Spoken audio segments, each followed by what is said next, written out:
Roles and Boundaries. Now this video really is aimed at people involved in community participation, and what we mean by that is people are involved with voluntary organisations. So you might be helping out the charity, you might be volunteering in some form, you might be involved in a tenants and residents association, anything like that. But a lot of the things I'm going to cover also apply to any working environment or any job, so you may find this interesting even if you're not a volunteer. But essentially what we're going to talk about today is what you can do in your role, what you can't do in your role, and how your role fits into a bigger picture. So let's get started. What do you contribute?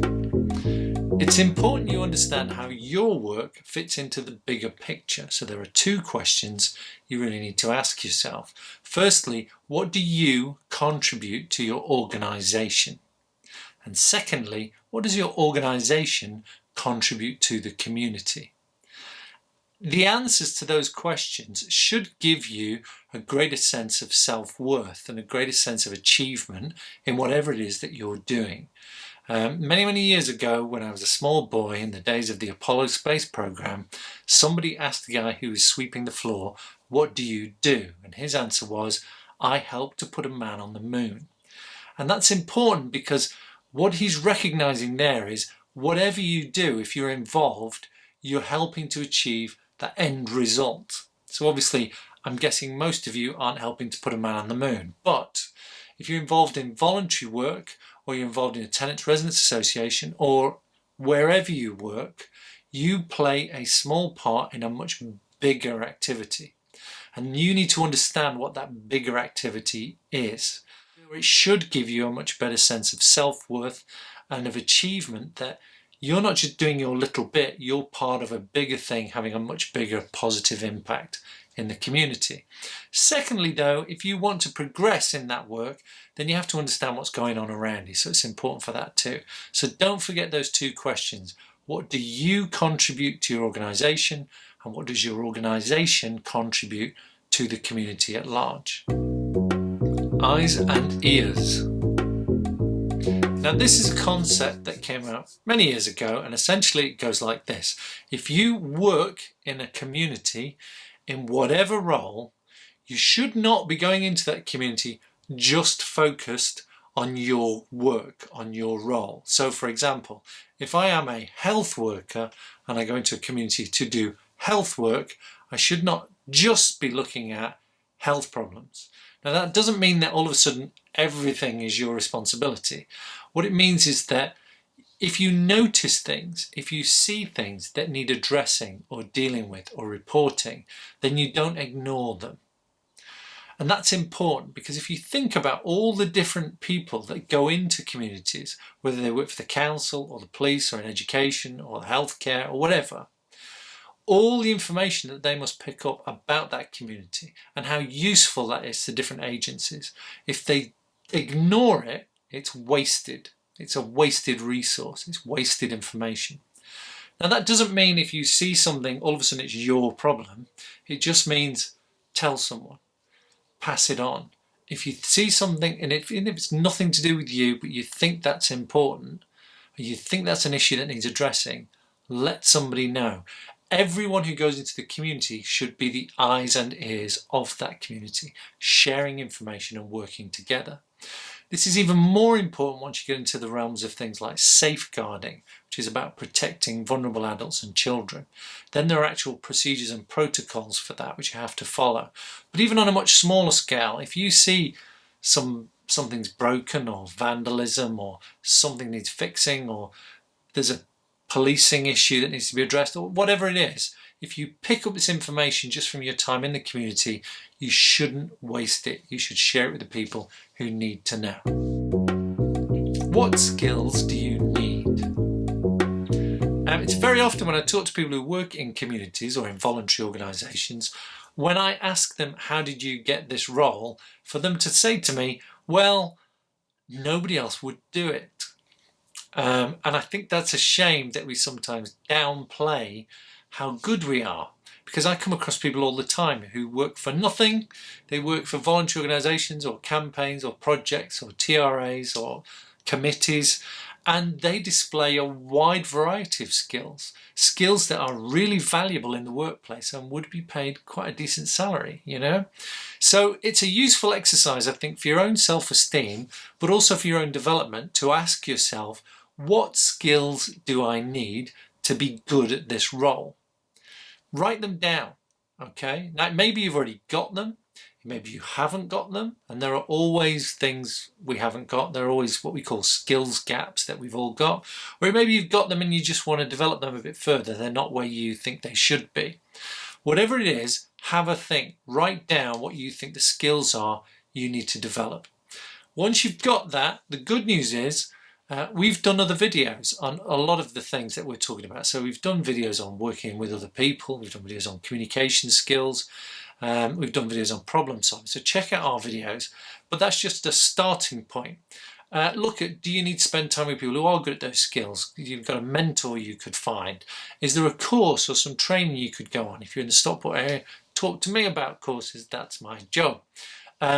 But have a think about that. But at the same time, don't discount the things you're already doing.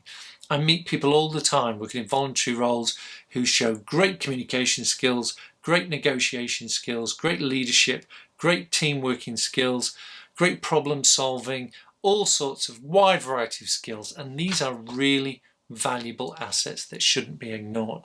So don't. The ladder of involvement.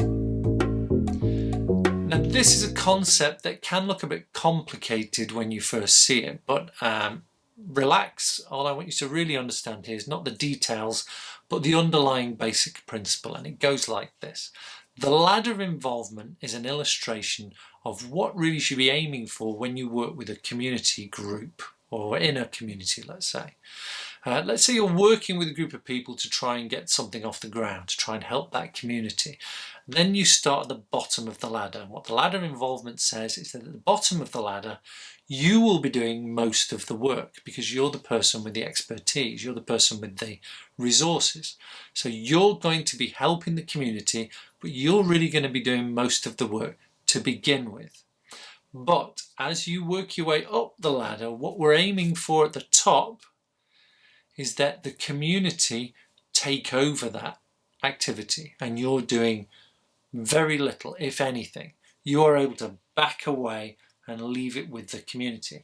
Now that's important for a number of reasons. If we don't do that, what happens is we're doing all the work all the time, which limits our ability to work with other groups. It also means that that community never has complete ownership of that work or of that project. And that's important because ownership is how we put a value to something.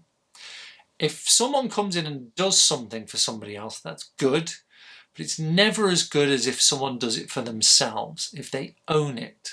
If people own something, if people say that's my work, that's my project, that's my community, they will value it much more and they'll fight harder to protect it. They'll take much more interest in it and they'll be much more connected and committed to it. Ownership is a really important aspect of that. But the underlying principle of the ladder is really about a term called empowerment. You may have heard this. Empowerment just means you're giving the other person the tools, the skills, the resources they need to do that work for themselves. And that's what we try and do in communities or in voluntary situations. We're not just trying to do things for people, we're trying to empower them, to strengthen those people so they can do it on their own and ultimately they won't need us. And then we can go off and help somebody else. And that increases our capacity to do more and on the whole strengthens a much bigger breadth of the community than we can if we're having to do everything for ourselves. So the ladder of involvement is an important principle. Don't get caught up in the details. As long as you understand those key things about ownership and empowerment, you've kind of got it. Boundaries and limitations. So far we've been talking about your role, and we've talked about in voluntary organisations about if you go into communities, you're the eyes and ears of that community and you're going to contribute to other people's work. And we've talked about empowering other people in the community so that they've got more skills and resources and confidence to get on things with themselves and how you're going to give them ownership of what you're doing so that they're more committed to it. And we've talked about what you can do, but it's also important that you understand, whatever your role is, what you cannot do as well. This is the boundaries. It's like the edge of your role, the limitations. And obviously they will vary from role to role, but in very general terms we talk about them under 3 categories. And the first one is what we call practical. Practical is essentially what you can do in the time you've got with the tools and resources available to you. So if you've only got so many hours in the day and you can only commit so much time out of that day, and you're only one person, and you've got to be realistic about what you can and can't do. If you're not, it's very easy, especially in a voluntary organisation, to get overwhelmed because there's lots of good work to be done and there's usually not enough people to do it. And if you're a nice person who's already got involved and you've shown commitment, it's very easy for people to say, well, could you do this as well? And could you do that as well? And before you know it, you'll be swamped. So for your own health and well-being and your work-life balance, you have to be clear from the outset what you're willing to do and what you're not willing to do. Okay, for your own mental well-being and also for your physical well-being. There's no point working yourself to death. You contribute, but it's one part of your life, not your whole life. That's the way it should be. That's a healthy kind of mindset when you're looking at this. So then you've got to work out what is your practical limitations. That's about you personally. The next category is procedural. Now, procedural just means the rules the organisation has created for them to work smoothly and to keep you safe. Every organisation has its own rules or procedures, and it's important that you understand them and that you follow them. You don't necessarily have to agree with them, but if you follow them, you should be in the clear.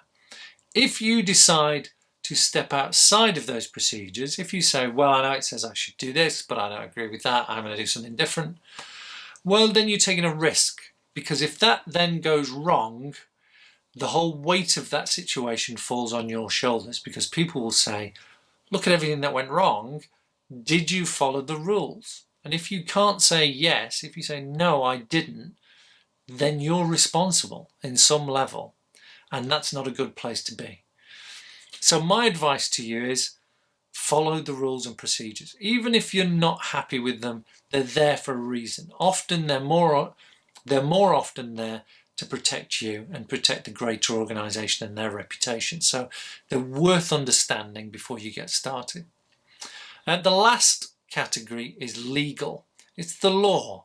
It's the law of the land. And obviously you have to follow that. And that includes things like health and safety legislation and safeguarding legislation, etc. So the law of land has certain rules and we all have to follow them. So it's worth being aware if there is any legality or any law that applies to what you're trying to do and what the limitations and boundaries are around that. So again, find out what those boundaries and limitations are about your practical, what you're willing to do or capable of doing, about the procedural, what the organisation's rules are, and about the legal aspect.